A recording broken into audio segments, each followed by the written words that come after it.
Hello विद्यार्थी मित्रांनो, समाजशास्त्र या विषयामध्ये या आधीच्या भागामध्ये आपण पाहिलं होतं की वसाहतकालीन भारत यामध्ये आपण शिक्षण पद्धती, संस्कृती याचा अभ्यास केलेला आहे. त्यानंतरचा जो पॉईंट्स आहे तो आहे प्रशासन व्यवस्था. आता बघा, ब्रिटिशांनी नवीन प्रशासकीय यंत्रणा उभारली आणि या प्रशासनाच्या नवीन पद्धती आपल्या भारतामध्ये त्यांनी रूढ केल्या. आता त्या पद्धती कोणत्या होत्या? तर पहिलं बघा की भारतीय भूमी आणि लोक यांच्यावर कारभार करण्यासाठी त्यांनी आर्थिक सेवा, शिक्षण सेवा, महसूल सेवा आणि प्रशासकीय सेवा या सगळ्यांचे त्यांनी वेगवेगळे विभाग आपल्या इकडे त्यांनी स्थापन केले. नंबर 2 होतं नवीन न्याय पद्धती त्या लोकांनी निर्माण केली. नंबर 3 धर्मनिरपेक्ष पद्धतीने वतनदार आणि जमीनदार यांचे विशेष अधिकार रद्द करण्यात आले. म्हणजे जी वतनदारी पद्धत होती, जमीनदारी पद्धत होती, तर ती पद्धतीसुद्धा यांनी रद्द केलेली होती. Number 4 Indian council act, Indian high court act, Indian civil service act हे जे कायदे आहे ते कायदे 1861 मध्ये तयार करण्यात आले. नंबर 5 कार्यकारी, कायदेविषयक आणि न्यायविषयक प्रशासन पद्धतीमध्ये अनेक महत्त्वाचे बदल घडून आलेले आहेत. नंबर 6 भारतीय समाजावर लोकशाहीची मूल्ये झिरपू लागली.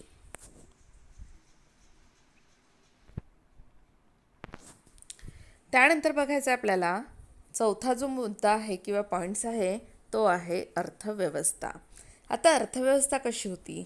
तर औद्योगिक वाढ आणि शहरीकरण यामुळे या वसाहतीच्या काळात भारतीय अर्थव्यवस्थेमध्ये अनेक मूलभूत बदल घडून आले.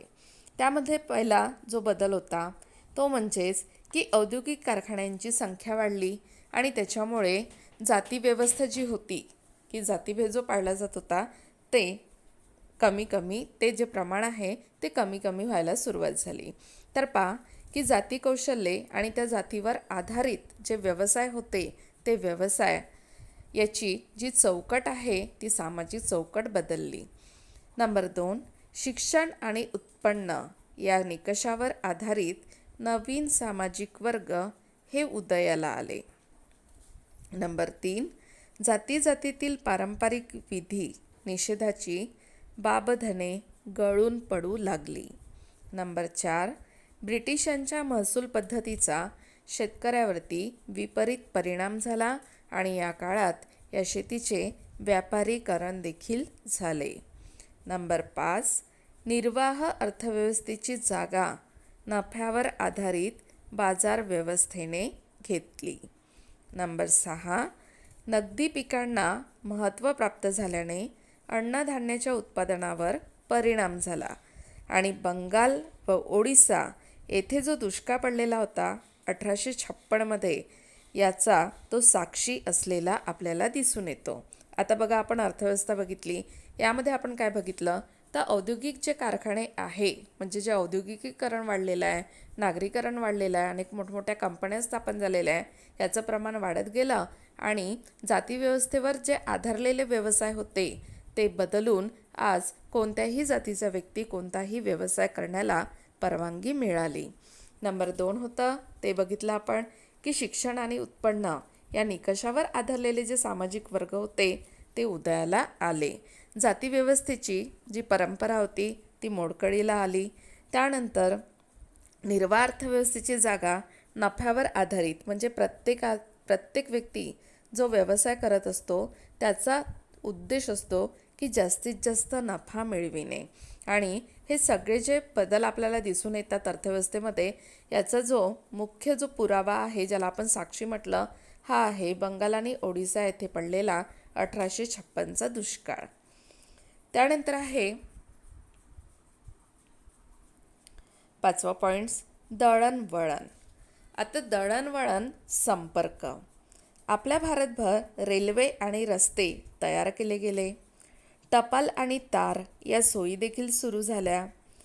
1869मध्ये सुएझ कालवा खुला झाल्याने व्यापार वाढला. वाहतूक आणि संपर्क यांच्या साधनातील सुधारणामुळे भारतीय कच्च्या मालासाठी अधिक बाजारपेठा उपलब्ध झाल्या. दळणवळण म्हणजे आपल्याला जर मालाची वाहतूक करायची असेल, एका ठिकाणाहून दुसऱ्या ठिकाणी जायचं असेल, तर त्यासाठी जी दळणवळणाची साधने असतात ती साधने या ठिकाणी तयार केल्या गेली आणि त्यासाठी रेल्वे आणि रस्ते हे तयार केले गेले. त्यानंतर टपाल आणि तारची सुविधा ही सुद्धा उपलब्ध करण्यात आली आणि पक्का माल म्हणजे एखादी वस्तू बनविण्यासाठी जो कच्चा माल आपल्याला लागतो त्या कच्चा माल विकत घेण्यासाठी अधिक बाजारपेठा या देखील खुल्या करण्यात आल्या.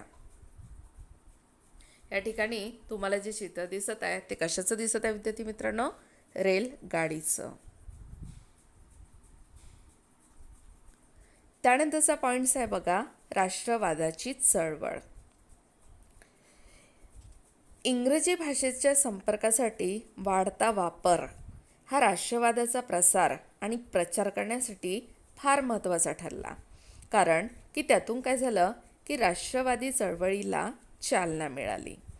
आपल्या भारतीयांच्या मनामध्ये या ब्रिटिश सत्तेविरुद्ध असंतोषाची भावना निर्माण झाली.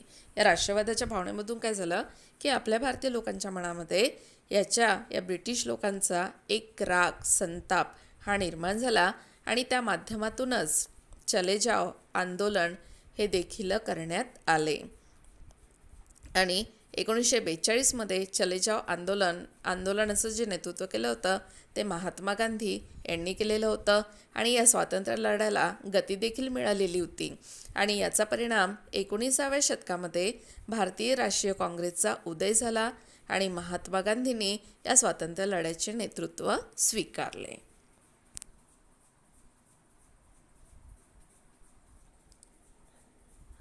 आता पहा की चले जाओ आंदोलनाचा पुकार करण्यात आला. कालबाह्य दडपणाऱ्या आणि प्रतिगामी प्रथा नष्ट करण्यासाठी या लोकांचा संघर्ष चालूच होता. समाज यासारख्या संघटना वैदिक परंपराचे पुनरुज्जीवन आणि वैदिक ज्ञान यांचा अभ्यासक्रमात समाविष्ट करण्याचा प्रयत्न करत होते.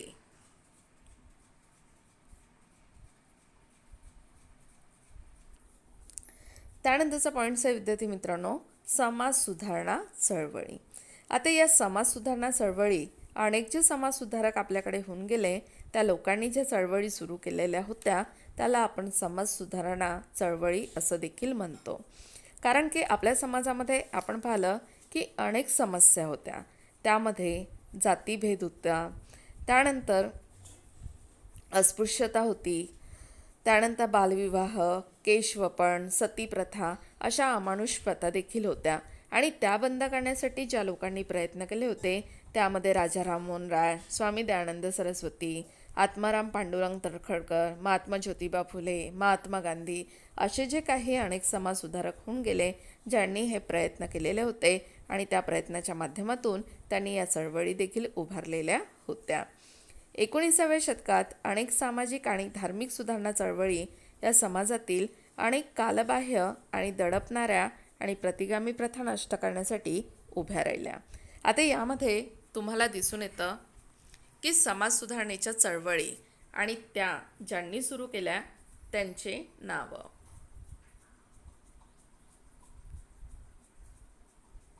आता पहा की ब्राह्मो समाजाची स्थापना केली राजा राममोहन रॉय यांनी. आर्य समाजाची स्थापना केली स्वामी दयानंद सरस्वती यांनी. प्रार्थना समाज त्याची स्थापना केली आत्माराम पांडुरंग तर्खडकर यांनी. सत्यशोधक समाज स्थापन केला महात्मा ज्योतिबा फुले. हरिजन सेवक संघ हे सुरू केलं महात्मा गांधी यांनी.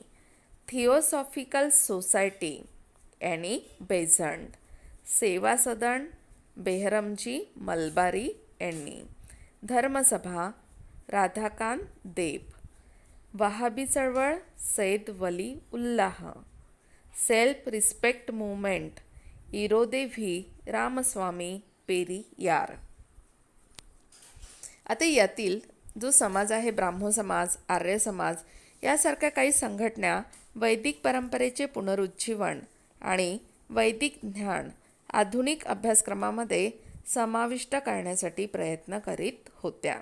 कारण ब्राह्मो समाज म्हणजेच एक आदरणीय व्यक्तींचा समाज असं राजा राममोहन राय यांनी म्हटलेलं होतं. त्यानंतर आर्य समाजामध्ये स्वामी दयानंद सरस्वतींनी यांनी एक संदेश दिलेला होता, वेदांकडे चला, गो बॅक टू वेदास, म्हणजे वेदांचं ज्ञान अध्ययन करणे याचं महत्त्व यामध्ये सांगण्यात आलेलं होतं.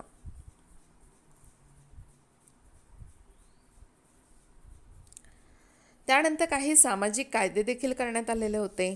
या कायद्याचा संबंध सामाजिक न्याय, समाज कल्याण, अपेक्षित सामाजिक सुधारणा, दुर्बल घटकांना संरक्षण या बाबींशी येतो. म्हणजेच उदाहरणार्थ एक समाजाचं हित साधण्याचा प्रयत्न यामधून करण्यात आलेला होता. कारण आपण पाहिलं की आपल्या भारतामध्ये अनेक दुष्ट प्रथा होत्या आणि त्या प्रथा दडपण्याचा प्रयत्न अनेक समाजसुधारकांनी केलेला दिसून येतो. पण हा प्रयत्न करताना त्यांना की ब्रिटिश सरकारची मदत देखील झालेली आपल्याला दिसून येते. तर पहा की ब्रिटिश सरकारवर त्यांनी दडपण आणले आणि ब्रिटिशांनी त्या बाबतीतले अनेक कायदे संमत केले. तर ते कायदे बघा. 1829 जो कायदा करण्यात आला होता तो होता सती प्रतिबंधीचा कायदा आणि हा कायदा केला होता राजा राममोहन राय यांनी लॉर्ड विल्यम बेंटिंक यांच्या अधिकाराखाली. 1843 कायदा करण्यात आला इंडियन स्लेव्हरी कायदा. 1850 कास्ट डिसेबिलिटी रिमूव्हल कायदा. 1856 विधवा पुनर्विवाह कायदा. 1870 स्त्री भ्रूण हत्या प्रतिबंधक कायदा. 1872 स्पेशल मॅरेज कायदा आणि 1929 बालविवाह विरोधी कायदा. तर बघा ही जी डायग्राम आहे त्यामध्ये तुम्हाला दिसून येतं की कोणत्या वर्षी कोणते कायदे करण्यात आलेले आहे.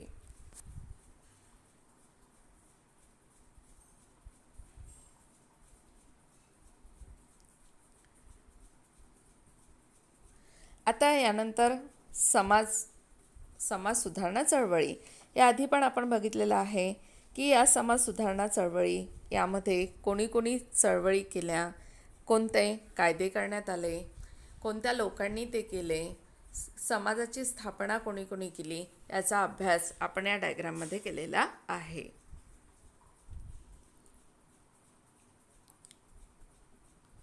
त्यानंतर आहे सामाजिक कायदे. आता सामाजिक कायद्यामध्ये बघा की 1954 जो कायदा करण्यात आला होता तो होता स्पेशल मॅरेज कायदा. 1955 करण्यात आला हिंदू कोड बिल कायदा. 1955 अनटचेबिलिटी कायदा. 1976 या कायद्याचे नाव बदलण्यात आले आणि ते नाव देण्यात आले प्रोटेक्शन ऑफ सिव्हिल राईट्स. त्याला PCR ॲक्ट असे देखील म्हटल्या जाते. तो कायदा कधी करण्यात आला? 1955 पण 1976 त्याचे काय बदलवण्यात आले? नाव बदलवण्यात आले. 1956 जो कायदा करण्यात आला तो होता the suppression of immoral traffic in women and girls कायदा. 1961 हुंडा प्रतिबंधक कायदा.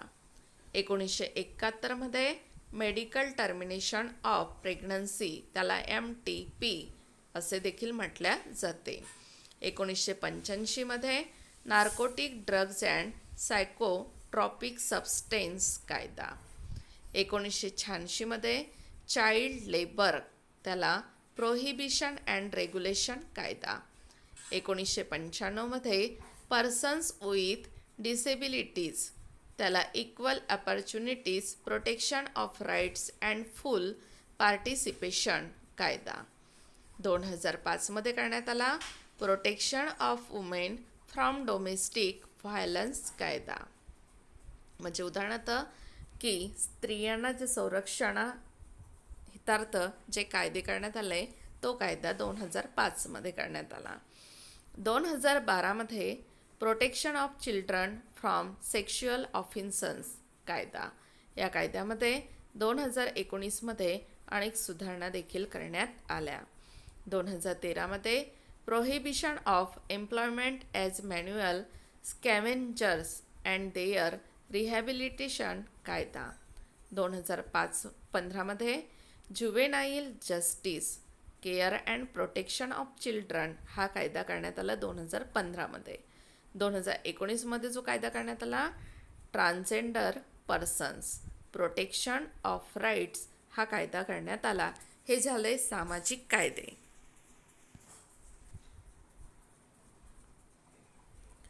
त्यानंतर आहे विद्यार्थी मित्रांनो अर्थव्यवस्था. आता ही अर्थव्यवस्था तर विकास करण्यासाठी 1951 ते 2017 त्यानंतर पंचवार्षिक योजना देखील राबविण्यात आली. त्यानंतर राजकीय यंत्रणा आणि व्यवस्था या जणू एकाच नाण्याच्या दोन बाजू असलेल्या आपल्याला दिसून येतात. 1991मध्ये जागतिकीकरण करण्यात आले. 2014मध्ये चलनबंदी, वस्तू सेवा, GST कायदा, विविध जनकल्याण योजना आणि सीमारहित व्यापार हे कधी लागू करण्यात आले 2014मध्ये. स्वच्छ भारत मोहीम आणि उद्योजकांना प्रोत्साहन देखील देण्यात आले. त्यानंतर आहे शिक्षण. आता शिक्षणाची जी केंद्रे होती शैक्षणिक केंद्रे ते केंद्रे आपल्याला या ठिकाणी दिसून येतात. त्यामध्ये पहिलं आहे अंगणवाडी, नंतर आहे शाळा, विद्यापीठे, मानद विद्यापीठे, स्वायत्त संस्था, ITI, IIM, व्यावसायिक शिक्षण देणाऱ्या संस्था आणि मुक्त शिक्षणाच्या संस्था ज्याला आपण मुक्त विद्यापीठे असे म्हणतो. तर या आहे शैक्षणिक केंद्रे किंवा शैक्षणिक संस्था. आपल्या भारतामध्ये उच्च शिक्षणासाठी घेतले गेलेले प्रवेश त्यामध्ये आहे संख्या कोटींमध्ये दिलेली आपल्याला दिसून येते. त्यामध्ये काही खाजगी आहे आणि काही केंद्रीय देखील असलेली दिसून येते. आता राजकीय यंत्रणा यामध्ये कोणकोणते मुद्दे येतात तर त्यामध्ये पहिला आहे पहा लोकशाही तत्व, म्हणजेच की आपल्याकडे लोकशाही पद्धती आहे, म्हणजेच लोकांनी लोकांसाठी लोकांमार्फत तयार केलेली शासन पद्धती. नंबर 2 आहे कार्यकारी मंडळ, कायदेमंडळ, न्यायव्यवस्था ही या राजकीय यंत्रणेची प्रमुख आधारस्तंभ असलेले दिसून येतात. नंबर 3 न्यायिक सत्तेच्या विकेंद्रीकरणाचे तत्व. 18 वर्षावरील भारतीयाला नागरिकास मतदानाचे अधिकार, म्हणजे त्या व्यक्तीला 18 वर्ष पूर्ण झाल्यानंतर मतदानाचा अधिकार दिला जातो. आपली राज्यव्यवस्था केंद्र सरकार आणि राज्य सरकार यांच्यामध्ये विभागली गेलेली आहे. केंद्र सरकार आणि राज्य सरकारचे ध्येय धोरणे राजकीय हेतू स्वतंत्र असतात. विरोधी पक्षांची सत्ताधारी पक्षावर नियंत्रण ठेवणे ही देखील एक जबाबदारीच असते. तर बघा विद्यार्थी मित्रांनो की आजच्या भागामध्ये आपण वसाहतकालीन भारत प्रकरण पहिले भारतीय समाजाचा परिचय यामध्ये आपण वसाहतकालीन भारत याचा अभ्यास केलेला आहे. यानंतरचा अभ्यास आपण पुढच्या तासिकेमध्ये करूया.